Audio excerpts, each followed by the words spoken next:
Di sebuah bengkel kecil di pinggir hutan, hiduplah seorang pemahat tua bernama Paman Gani.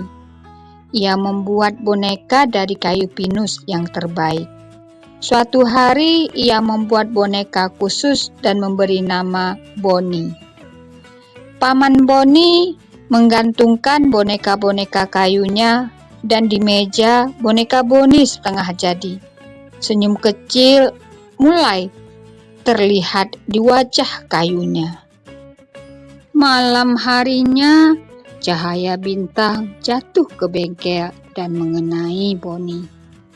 Ajaibnya, Boni hidup dan bisa berbicara. Tapi ada satu syarat dari cahaya bintang. Ia harus selalu menjadi orang yang jujur. Boni yang tergeletak, matanya seperti terbuka perlahan dan bersinar lembut. Pagi harinya, Paman Gani terkejut melihat Boni bergerak dan berbicara. Ia sangat senang dan menganggap Boni seperti anaknya sendiri. "Kau akan belajar banyak hal di desa ini," kata Paman Gani. Paman Gani menggendong Boni dengan gembira. Di desa, Boni bertemu anak-anak dan ingin sekali disukai. Saat ditanya apakah dia bisa bermain bola, Boni menjawab tentu saja. Padahal ia belum pernah bermain bola. Boni berdiri dengan tangan kayunya yang kaku dan tersenyum gugup.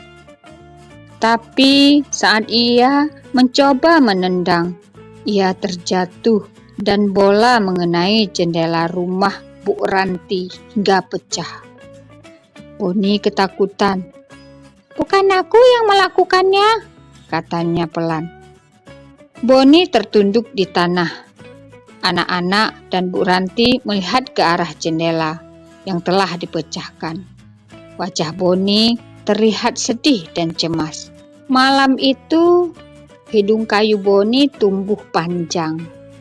Ia bingung dan menangis. Cahaya bintang muncul dan ia berkata setiap kali ia berbohong, kejujurannya itu akan menjauh.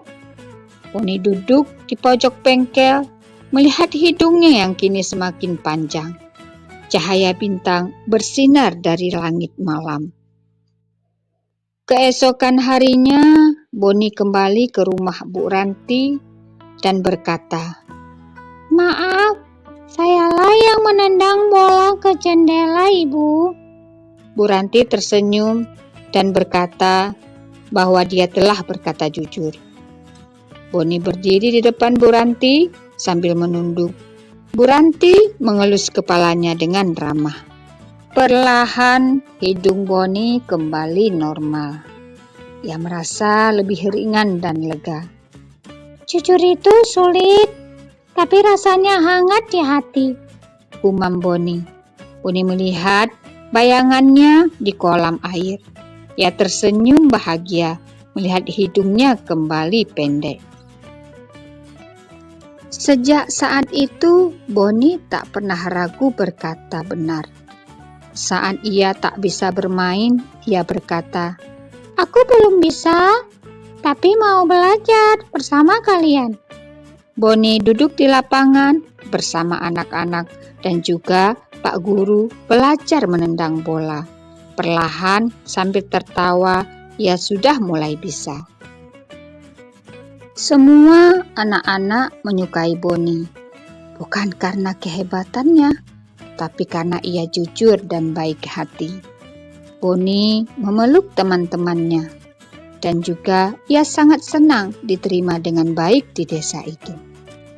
Paman Gani bangga melihat Boni tumbuh menjadi boneka yang berhati mulia. "Kayu keras, tapi hatimu lembut," ujar Paman Gani. Dan malam itu cahaya bintang kembali datang.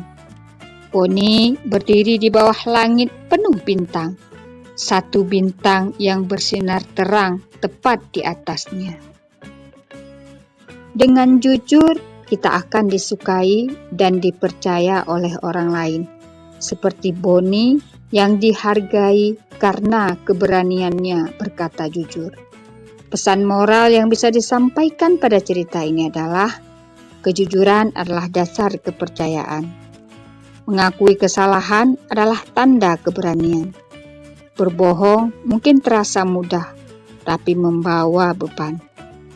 Tidak apa-apa jika belum bisa, yang terpenting mau belajar. Kejujuran menuntun pada hati yang damai. Sampai jumpa pada cerita-cerita berikutnya.